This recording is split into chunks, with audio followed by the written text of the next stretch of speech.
Hey guys, Ramsey here. Welcome to another video. Today we have a double unboxing and a review on a very rare, hard to find Ensar fragrance called Maroc Maharaja. And look at the color of that juice, boy. Ooh, let me show you just how dark this juice is. I'm going to spray some on here. I want to show you what it looks like on my hand. Look at this. Look at the color. Look at that. It's almost like it's almost like spraying on straight Ruchas. If you've ever had traditionally Indian distilled Ruchas, this sort of very, look how dark that looks. It almost looks bluish black, but it's dark green because this is traditionally distilled Indian vetiver attar. And I'll talk a little bit about that when we do the review. But first, before we get into this, and it is a very nice fragrance, we are going to do a double unboxing because today a couple things showed up. So first of all, thanks to my good friend Hari, I've got a fragrance that I've been hunting for a while. And he threw in a couple samples too, he said. So let's see what he sent me. So I haven't been buying as much lately, but there's always these fragrances that are on my,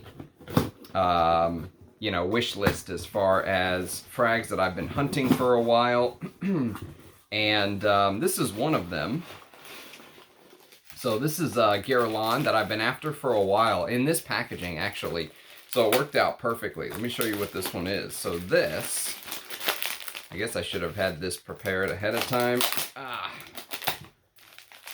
My handy dandy unboxing knife. All right, here we go.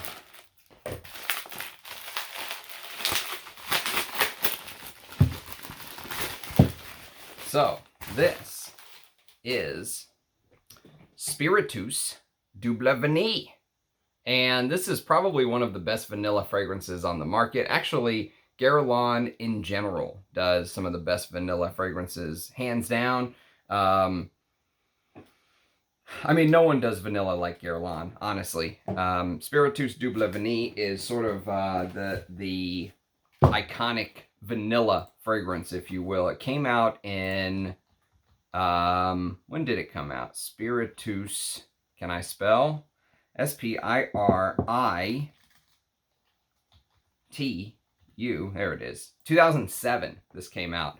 And this is credited to Jean-Paul Guerlain, believe it or not. So this is before he ended up leaving the firm. The original bottle, this is the second iteration, I believe. I think the first iteration came in a bottle that had almost like a wax Guerlain B seal on the front, and it had like this label that said Spiritueuse Vanille and some writing down here. This is the second iteration, I think, and this is actually one of my favorite Guerlain bottles. I really am upset they got rid of these. I think they're very, very classy with the Guerlain script right here and the gold plaque on the side. And they ended up fixing that horrible bulb atomizer issue that they had. So Spiritueuse Vanille is basically a almost gourmand like vanilla, but there's other ingredients in here. There's frankincense, there's some pink pepper and bergamot in the top, with Bulgarian rose, jasmine, and ylang ylang, with that sort of smoky vanilla in the base. It's like a smoky vanilla benzoin with a touch of rum. So I can't wait to wear this, especially in the cold. As a vanilla lover, this is almost like a holy grail for some people, and I've been hunting it for a while. Very glad to have it. Spiritueuse Vanille. Between this and Tonka Imperial, I really feel like Guerlain has the vanilla and then of course Shalimar. I mean, Shalimar is the greatest vanilla of all time. I don't think that this can hold a candle to Shalimar, but the fact that it's made by a Guerlain and it's a vanilla, I'm very glad to have this in my collection. So thank you, Hari. Thank you for being very fair on the pricing as well. And he sent me some samples. So let's see what he sent me. So samples, we have this. And so here's what we have sample-wise. Oh, yeah. So we've got Bortnikoff's new Oud Al Sultan. This is the brand new one, actually, that just came out this year, I think. Let me look it up. Oud Al Sultan. Bortnikoff, 2023 release. Yep. Bergamot, green mandarin orange, and red mandarin orange. Damn, that red mandarin orange again. That note scares me, with jasmine, rose, and saffron, cedarwood, guyakwood, Thai oud, and vanilla. So excited to smell it, although my hopes are not super high. And then we have this little bad boy, which is Jazeel Parfums Ghala. Are you guys familiar with this one? Ghala. I've never heard of it. I don't think I've ever smelled anything from this brand before. Jazeel Perfumes. Ghala.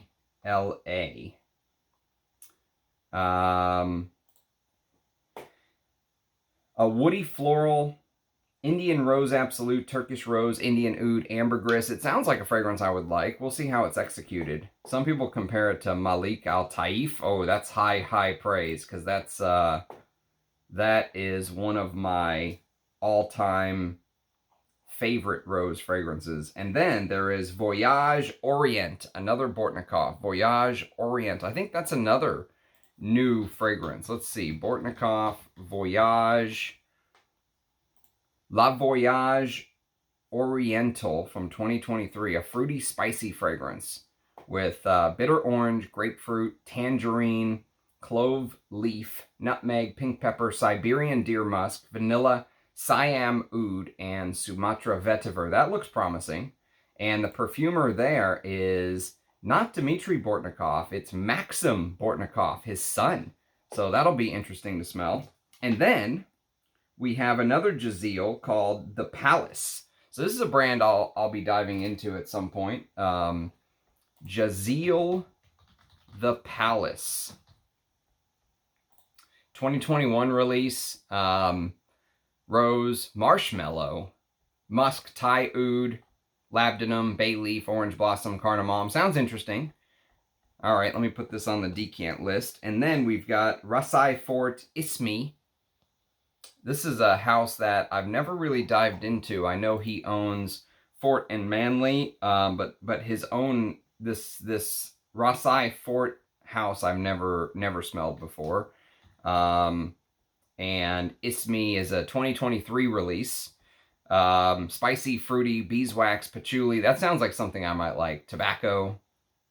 All right, let me put this on the decant list. And then we have a couple more Lucky Scent samples. Another Rasei Fort called Qahwa. I think that's Arabic for coffee, if I'm not mistaken. Being that I'm Arabic, I should know that. Yeah, it is. It's Arabic coffee. Spicy, resinous, labdanum, birch, Arabic coffee. And dried fruits, tobacco, Thai oud. Sounds good. These all sound promising. And then we have last Rasei Fort, the Oud Caravan. The Oud Caravan. So we'll be diving into the house of Rasei Fort at some time. The Oud Caravan came out this year as well, 2023. Cambodian oud, clove, benzoin, patchouli, pepper, rose, saffron, leather, tea, Thai oud, vanilla. Sounds promising as well. And then we've got some larger decants here. This is Oud Damascena from Katana. So this is a brand that I really liked. I actually did a on one of my blind sniff videos, actually the last one, the good, the bad, and the ugly. If you go to my live streams, you'll see it. It's the very first one right there. The House of Katana really impressed me with what I smelled on that blind sniff video. I said it smelled like a Oriza L perfume, and I forgot which one I smelled from the house, but if you go check out my live stream, you'll see it. But it wasn't Oud Damascena, I'll tell you that. This one came out in 2021, and it's supposedly an animalic, floral, woody oud, smoky oud fragrance. Very, very much looking forward to testing that. Thank you very much, Hari. And then we've got a couple more here. We have White Oud by Emirates Pride. That's a house I've never heard of before. So White Oud. by Emirates Pride. Let's see. Never heard of this house before. Emirates Pride. I have no clue. I don't know if they're cheap, expensive. Completely in the dark about that one. And then we have another Katana Khaan. So excited to dive into this house. This will be a fun one to get to know. That's a house that's really, if I just had unlimited funds, that's a house that I really could see myself diving into. Khaan came out in 2022, and it's a floral oriental with lots of different types of rose, real Siberian deer musk, Cambodian oud, pink lotus. Alp is the perfumer. I think of all of the, the perfume maker and creative director of this house of Katana. So very interesting house. And then finally we have Christophe Laudamiel Club Design Scent Tattoo from the Zoo. That's a new one for me. I like the Zoo because I did a review on a fragrance that he put out, called Everlasting, and I really liked it. Club Design, the Zoo. So it was originally called Scent Tattoo. They changed it to Club Design in a couple years after it came out. Leathery synthetic fragrance by Christophe Laudamiel. I really like his work. So this will be a fun one. This will be the second. The fragrance won the Art and Olfaction Award 2018 in the Artisan category. Interesting. All right, awesome. So thank you for that, Hari. And then we have unboxing number 2. And unboxing number 2 comes from my good friend, Dushan. And so Dushan sent this to a friend in Washington, and his friend forwarded this on to me. So thank you, Dushan. Very, very kind of you, my friend. Wow. That is a, wow. There's a lot of stuff in here. I wasn't expecting this video to be this long, but it's going to be, because there's a hell of a lot of stuff in here. Okay, let's go through this. So,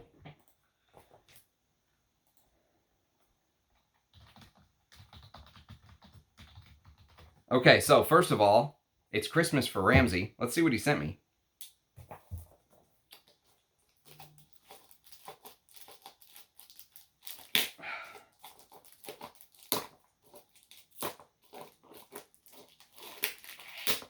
Wow, there's a lot of stuff in here.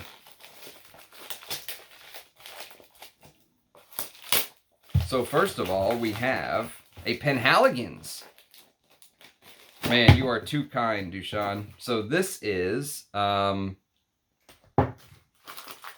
which one is this? Let's open this bad boy up, shall we? Here we go. So this is Penhaligons Vaara. Are you guys familiar with this one? Vaara. So Vaara comes like this. Very nice bottle with the little bow tie on the front. I only have one Penhaligons, and that is Halfeti Cedar. So this is my second Penhaligons. Thank you, Dushan. Very, very kind, mate. Oh, wow. Interesting. I don't know anything about this. About this fragrance. Let's look it up. Let's look up Penhaligons Vaara. 2013 release. Fruity floral unisex fragrance with quince, rosewater, carrot seed, saffron, coriander seed, Bulgarian rose, Moroccan rose absolute, peony, freesia, Indian magnolia, iris, white musk, sandalwood, cedarwood, honey, benzoin, and tonka. Bertrand Duchefort, of course. Of course, I know my brother Dushan loves Bertrand Duchefort, so awesome. Very excited to get to know that one. Thank you, mate. And then we have, let me put this back. All right, box, you go over there for now. And then we have this little bad boy, which, let's see which Bertrand Duchefort this one is. Bertrand Duchefort, to be fair, is one of my favorite perfumers. The guy can almost do no wrong. And so I'll take any Bertrand Duchefort fragrance and get to know it. It's exciting times anytime I get to smell new Bertrand Duchefort. So this is I know Duchan sent me some pictures of this one, and very excited to have it here in my hand. This is Peau d'Espagne by Oriza L Legrand. And Peau d'Espagne is actually a topic that came up very recently because I did a review of a Bortnikoff fragrance yesterday called Classica, and it was supposedly, ooh, this is going to be a good one. It was supposedly it was kind of like Bortnikoff's take on a Peau d'Espagne, on a Spanish leather fragrance. So this is my kind of fragrance. Very excited to get to smell this. Thank you, Duchamp. Very, very kind of you, mate.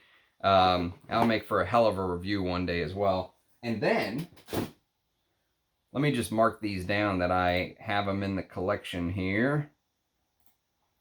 And Peau d'Espagne, Oriza L Legrand.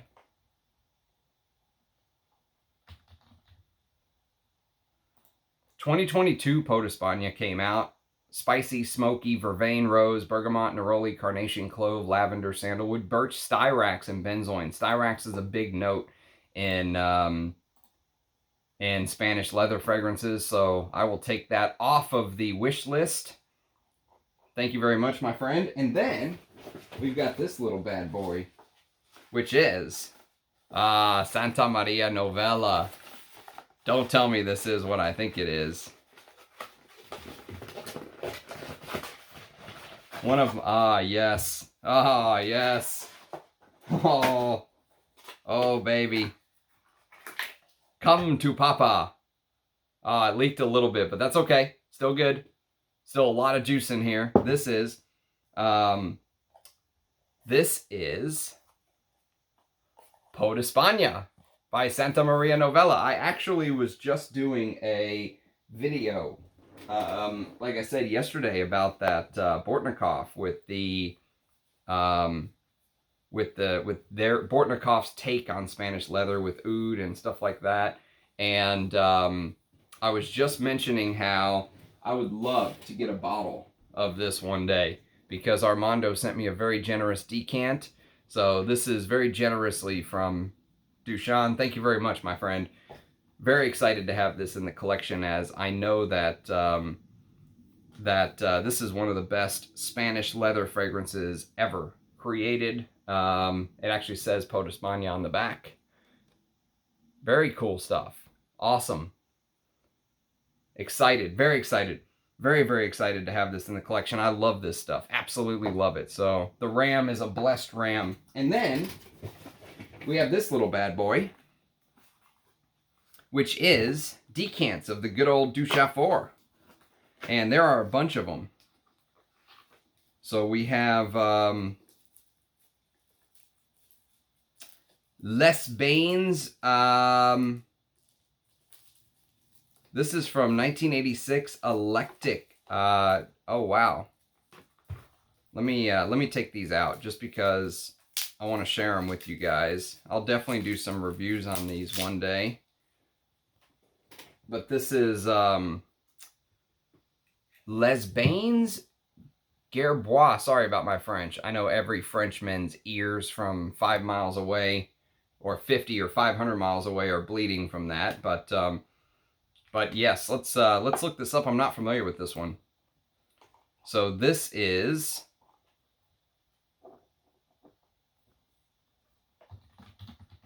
Les Bains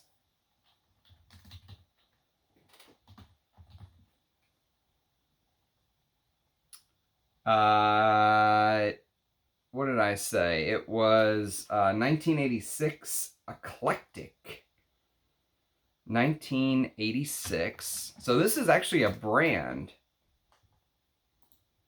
that Les Bains Guerlain is the brand. And this one came out in 2021. 1986 Eclectic. mandarin orange, apple, black pepper, Divana. Bertrand Duchefort loves Divana. Broom, cardamom, clove, dried fruits, geranium, honey, leather, clary sage, amber, mate, tea, oak moss, musk, papanax, patchouli, tobacco. This sounds right up my alley. This is a brand I actually haven't heard of, believe it or not. I don't know if it's Bertrand Duchefort's house or what, but yes, that's awesome. I wonder if these are all from the same brand. I think they are. Oh, no, they are not. They are not indeed. These are Bertrand Duchefort samples from a bunch of different houses. So this one is L'Artisan Parfumeur Seville à l'Aube Vintage. Wow.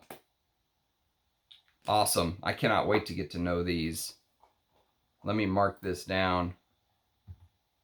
Seville. You can see the French writing really slows down my time looking this up. Lavender, plant juice, aldehydes, orange blossom, beeswax, benzoin, jasmine, amber, frankincense, rose resins. That sounds amazing as well. And I love the house of L'Artisan, so that's good stuff. And then, let's see what other decants we have in here. Merchant Loup. Again, a L'Artisan.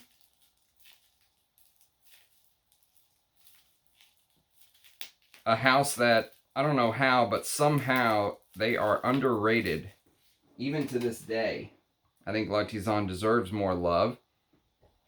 So this is Merchant Loup in the vintage bottle. Those decants are cool, by the way. Dushan. Merchant Loup. 1997. Hazelnut, licorice, pepper, chestnut, hazelnut wood, guaiac wood, honey, cedarwood, tonka, and myrrh. All right, 3 more in here. This one is... They are very well wrapped. Good job, Dushan. Good job wrapping these, mate.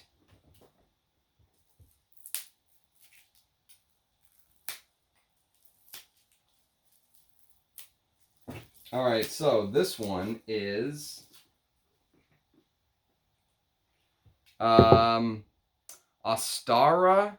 Penhaligon's Astara. Yes, I've heard of this. Ostara. 2015 release. Floral green fragrance from Bertrand Duchefort. Awesome. I love how he uses the beeswax and stuff in there. There's some interesting things in Astara. Fresh green. All right. Can't wait to get to know that. And then a couple more here in the Bertrand Duchefort list. One is Noir Exquis. Awesome. I've got a partial bottle coming from, well, it's coming from Rich Mitch now, but it's coming, it was secured by Natalia in Poland for me. So that's exciting stuff. Noir Exquis. So that just gives me a little bit more juice to work with here. Walnuts, Brazilian coffee, maple syrup, Macassar wood, Indian sandalwood, heliotrope, vanilla, and tonka bean. Glazed coffee. Very interesting. Can't wait to get to know that one. And then finally, we have this little bad boy, which is...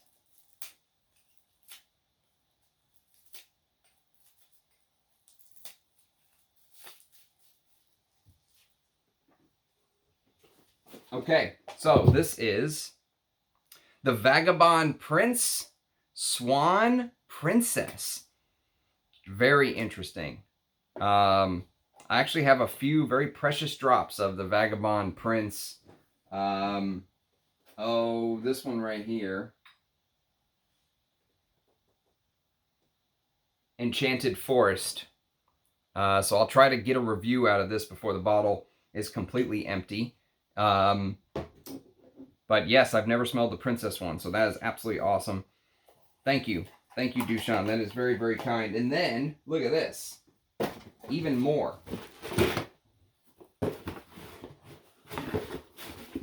even more samples.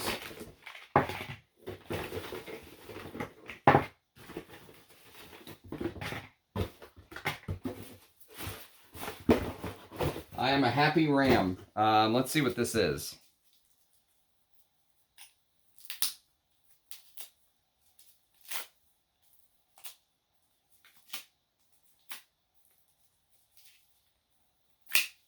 Ah, come on, baby. Trying to get the cap out. Okay, here we go. So this one is Hermes Rocobar, the modern version. Awesome. That's awesome. I've got the vintage. So I'll be able to do a comparison video with the modern. I'm sure the modern is still fantastic. So, and then we have this little bad boy, which is Russkaya, Berdoues, Russkaya, KoXa. I'm not familiar with this one. Let's see if I can look it up. Are you guys familiar with this? Let's see.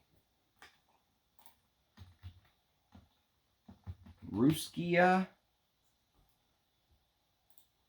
a boudoir perfume from, it says it's discontinued. Flavian Laurendue is the perfumer. And Spanish Cade, Juniper Wood, Sumatra Benzoin, and Guatemalan Cardamom. Sounds actually pretty good. Sounds very good indeed. And then we've got... we have another decant here.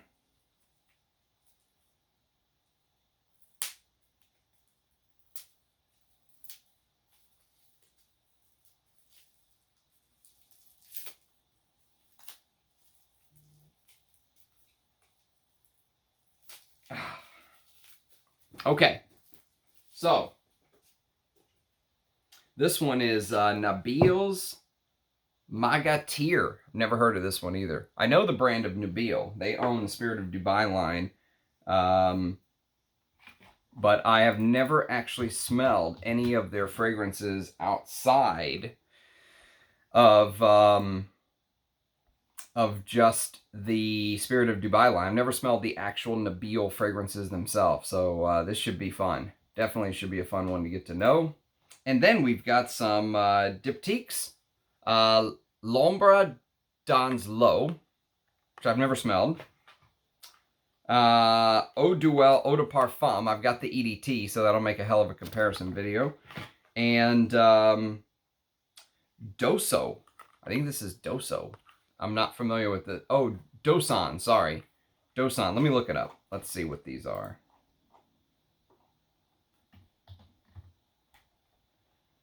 D-O-S-O-N.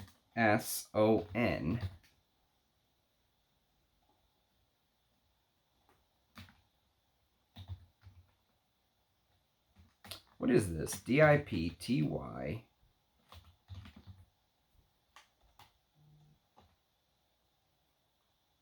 Ah, there it is. 2005 release. Floral Fresh, Tuberose, Jasmine, Marine Notes, and Orange Blossom. So that's going to be pretty floral. Fabrice Pellegrin is the perfumer. Du Son is a city at the Gulf of Tonkin in Vietnam. There you go. And then I mentioned Eau Duel. And then we've got some Frederic Malls. En Passant. Eau de Magnolia, which is great because I've never smelled these. Rose Tenere. Never smelled this one either. And Bigarade Concentré. I've been wanting to smell this one.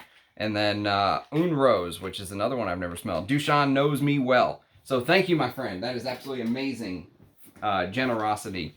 I am very blessed to get to try all these and talk about them on the channel with you guys. So that's awesome. So to those of you waiting for the review of Ensar, I do apologize. I'll put in the description that... you know, skip to the half-an-hour mark. The first half an hour and ended up being unboxings, which I did not think they were going to go on that long. So thank you. Thank you very much to everyone who sent me some stuff. And, okay, so let's get started on this Ensar fragrance. So, basically, this Ensar fragrance came about, and again, the name is Maroc Maharaja. And the name, and you can see basically what it did, the stain on my hand when I sprayed it, right? And so the first thing that you're going to notice about this scent is that it uses heavily this Ruchas, this vetiver I showed you earlier. And basically, Ensar claims that it was originally offered as a promotional attar. And it basically got so much love, people started asking if there would ever be a perfume edition. And so this is what ended up coming out. And I have to say another thank you, because this decant was only very kindly sent to me by my good friend Nick, who has made so many of these reviews possible. So thank you as well, Nick, for sending me this decant. Very, very kind of you, mate. And so basically what it opens up with is like this smoldering ball. Imagine like a smoldering ball of deep, dark, rich, earthy ruchas that is blending with the Papau Oud. So there's this Maroke Papau Oud that has a very earthy, almost rainforest-like scent profile, right? And if you're a terrible golfer like I am, and, you know, when you hit the ball and let's say a big fat divot of grass and dirt sort of flies up into the air, right? And you get that smell from underneath the ground. And just imagine that smell with a heavy chunk of this incense grade oud. So it's like this incensey smokiness going on in the background with the earthiness, okay? And I will tell you that the juice is almost black and it starts out like a smolder. So with juice this dark, I was like, man, this is going to be an absolute beast right out of the gate, but it actually doesn't. It starts off smoldering, almost like it's taking its time to get warmed up, you know, like someone is slowly turning the temperature up on the perfume. And so what ends up happening is it builds up over time. And it's the type of perfume that for me, if you spray and smell, like if you're someone who just does what I did earlier and you just spray and smell, and you don't give it a chance to bloom, to open up, I think you'll miss the beauty in this one, because at very first sniff, it's kind of, it's a little bit of a letdown actually at very, very first sniff. But as it blooms, as it opens up, that's where the beauty of the fragrance really comes in. And so you have to really wait. You have to give the fragrance time to open up, to really enjoy the dry down. So, of course, what ends up happening is more and more of these spices start to sort of take center stage. So you get this spicy, almost soaked earth-like smell. So imagine being in a rainforest or being in some sort of a wetland, some sort of forest after it rains, right? And imagine the earthiness that starts to come out. And that's sort of this Maroc oud, or this Papau oud, if you will.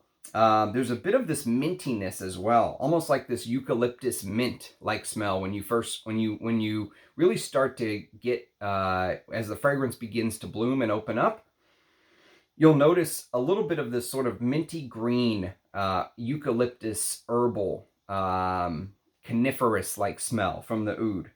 And it reminds me slightly of the mintiness of Quinam, but it changes very quickly and goes in a very different direction than Quinam.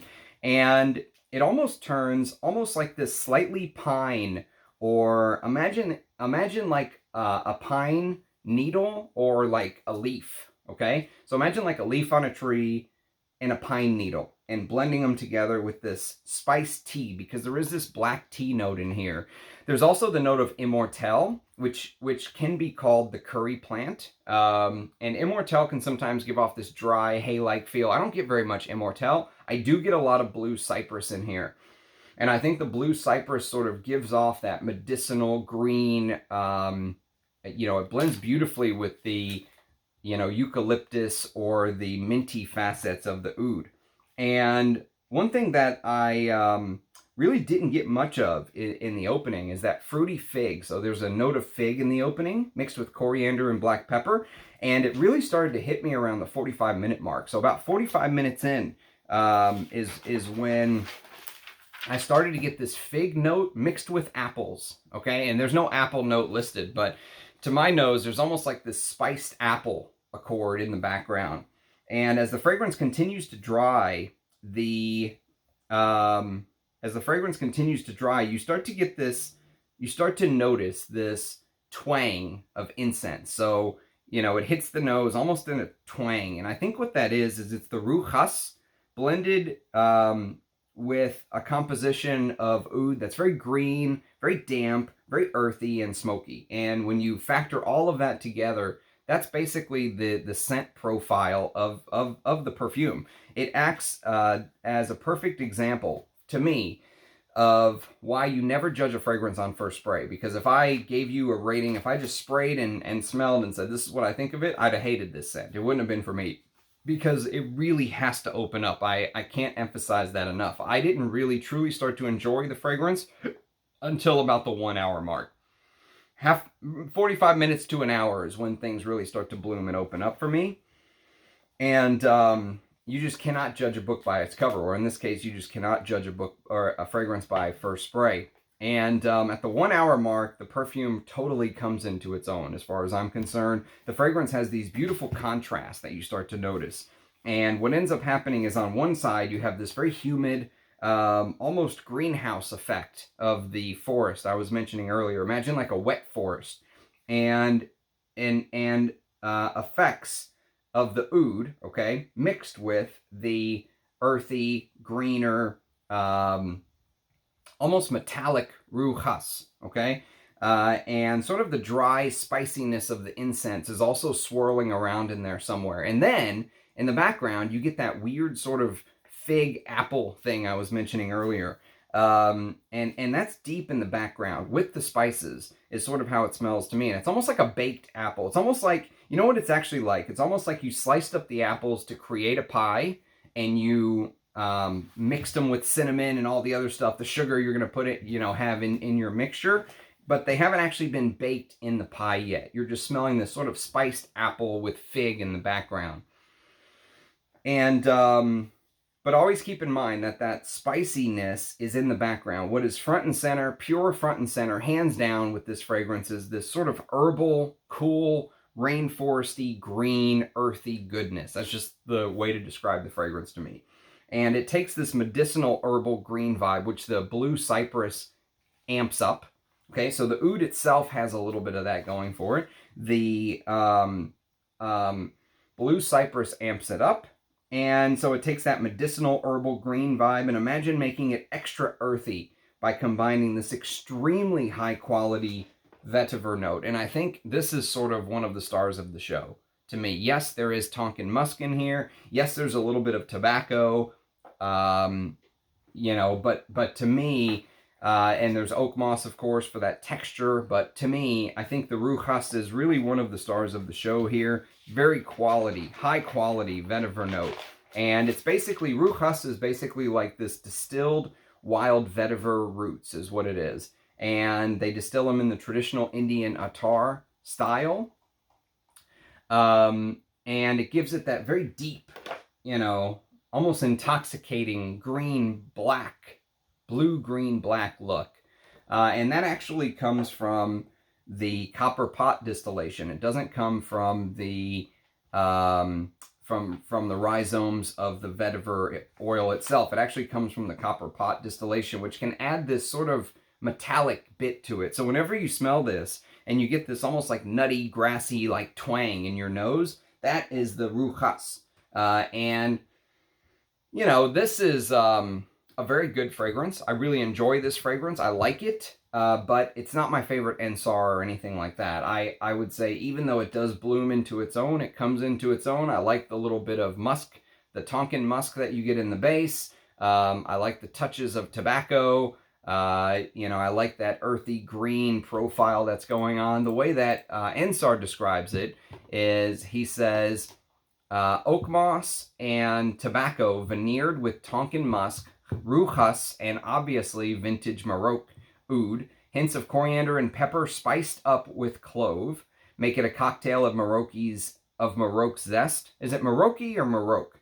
Of Maroke's zesty, earthy flavor and deep, syrupy incense. First spritz, and it's unadulterated oud vapor wafting right at you.